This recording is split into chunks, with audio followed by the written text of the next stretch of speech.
नमस्कार विद्यार्थी मित्रांनो, तुम्हा सर्वांचं खूप खूप स्वागत आहे आपल्या या यूट्यूब चॅनलवर.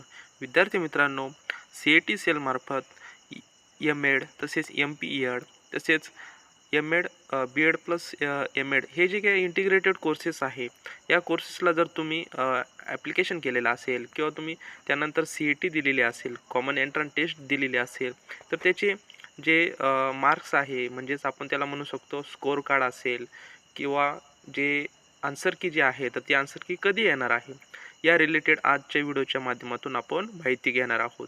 तर बघा विद्यार्थी मित्रांनो, जर तुम्ही एम-एडचा कोर्स हा जो आहे 2 इयर्सचा यासाठी तुम्ही CET दिलेली असेल, त्यानंतर MP-ED असेल, त्यानंतर तिसरा जो कोर्स आहे तो आहे बी-एड प्लस एम-एड हा जो इंटिग्रेटेड कोर्स आहे, हे तिन्ही कोर्सेसचे जे आन्सर की जी आहे म्हणजे याची CET झालेली आहे, म्हणजे कॉमन एंट्रन्स टेस्ट जी असते तर ती आपली झालेली आहे.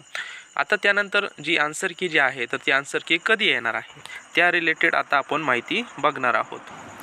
तसेच बघा विद्यार्थी मित्रांनो, मग जर आन्सर कीमध्ये जर आपले बरोबर क्वेश्चन चुकीचे दिलेले असेल, त्या क्वेश्चनवर मग तुम्ही ऑब्जेक्शन कशा प्रकारे घेणार त्या रिलेटेड जी नोटिफिकेशन जी आहे तर ती नोटिफिकेशन आलेली आहे, त्याविषयी आता माहिती घेऊयात.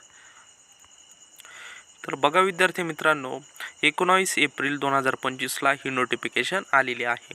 त्यामध्ये बघा objection tracker for course under higher education academic year 25-26 M Ed, MP-ED तसेच बी-एड प्लस एम-एड हे जे 3 कोर्सेस आहे त्याच्या ऑब्जेक्शन ट्रॅकर्स तसेच आन्सर की रिलेटेड ही नोटिफिकेशन असणार आहे. यामध्ये बघा विद्यार्थी मित्रांनो, objection tracker will be made available to the candidates in their log in for the academic year 25-26 to raise the objection on the questions and answer given by them in the common entrance test. The schedule of objection trackers for the various courses in mention in the following table. तर बघा विद्यार्थी मित्रांनो, जर तुम्ही M-add या कोर्सेसची जर CET दिलेली असेल तर त्याचं ऑब्जेक्शन ट्रॅकर बघा तुम्हाला स्क्रीनवर दिसत असेल. 21/4/2025ला सुरुवात होणार आहे, म्हणजेच त्यामध्ये तुम्ही तुमची आन्सर की पण चेक करू शकता आणि जर तुम्हाला काही बरोबर क्वेश्चन चुकीचे दिलेले असेल त्यावर तुम्ही ऑब्जेक्शन घेऊ शकता. यासाठी बघा मग लास्ट डेट कधी असणार आहे, 23/4/2025ला लास्ट डेट असणार आहे. ह्या इम्पॉर्टंट डेट्स आहेत. 21/4 ते 23/4 या दरम्यान तुम्हाला आन्सर की बघता येईल आणि ऑब्जेक्शन पण घेता येईल जर तुम्हाला बरोबर क्वेश्चन चुकीचे दिलेले असतील तर. त्यानंतर बघा मग पुढचा कोर्सेस आहे MP-ED, त्यासाठी पण सेम डेट्स त्यांनी दिलेले आहे 21/4 ते 23/4. त्यानंतर बी-एड प्लस एम-एड ह्या जो इंटिग्रेटेड कोर्सेस आहे याची पण सेम ऑब्जेक्शन आणि आन्सर कीची डेट दिलेली आहे 21/4 ते 23/4 या दरम्यान तुम्ही तुमची आन्सर की आणि जर तुम्हाला ऑब्जेक्शन घ्यायचं असेल तर तुम्ही ऑब्जेक्शन त्यावर घेऊ शकता. यामध्ये बघा विद्यार्थी मित्रांनो, पुढील माहिती बघूयात. Display of question paper response given by the candidates and correct answer key will be made available in candidates log in from 21/4 ते 23/4. After 23/4 the objection tracker will be close for said courses. तर बघा विद्यार्थी मित्रांनो, 23/4 नंतर तुम्हाला जी answer की असेल किंवा ऑब्जेक्शन जे असेल तर ते घेता येणार नाही किंवा तुमची आन्सर कीसुद्धा बघता येणार नाही. फक्त तुम्हाला 21/4 ते 23/4 या दरम्यानच तुम्हाला आन्सर की बघता येणार आहे. त्यानंतर बघा विद्यार्थी मित्रांनो, if candidate has objection against any question in the question paper और answer key can raise the objection through objection tracking option for the above mentioned examination.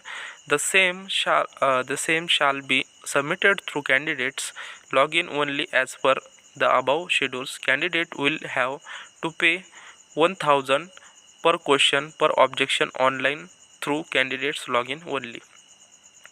बघा विद्यार्थी मित्रांनो, यामध्ये आपल्याला सांगितलेलं आहे जर तुम्हाला ऑब्जेक्शन घ्यायचं असेल एखाद्या क्वेश्चनवर तर त्यासाठी बघा तुम्हाला पर क्वेश्चन 1000 रुपये लागणार आहे. जर तुम्हाला एक क्वेश्चनवर ऑब्जेक्शन घ्यायचं असेल तर त्यासाठी फी लागणार आहे 1000 रुपीज.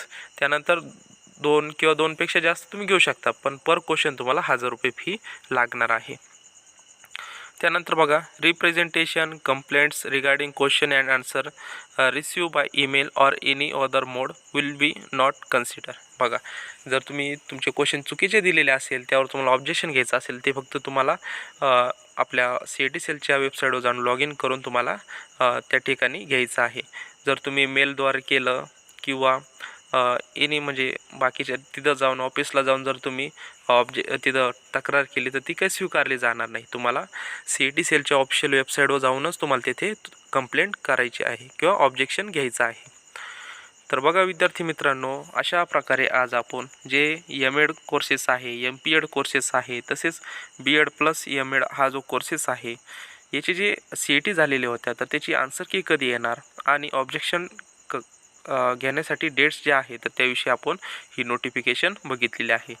जर विद्यार्थी मित्रांनो आपल्या चॅनलवर नवीन असाल तर चॅनल सबस्क्राईब करून घ्या, म्हणजेच तुम्हाला नवनवीन व्हिडिओ तसेच नवनवीन अपडेट्स तुम्हाला भेटत जातील. तर विद्यार्थी मित्रांनो भेटूयात नवीन अशा का व्हिडिओमध्ये. तोपर्यंत धन्यवाद.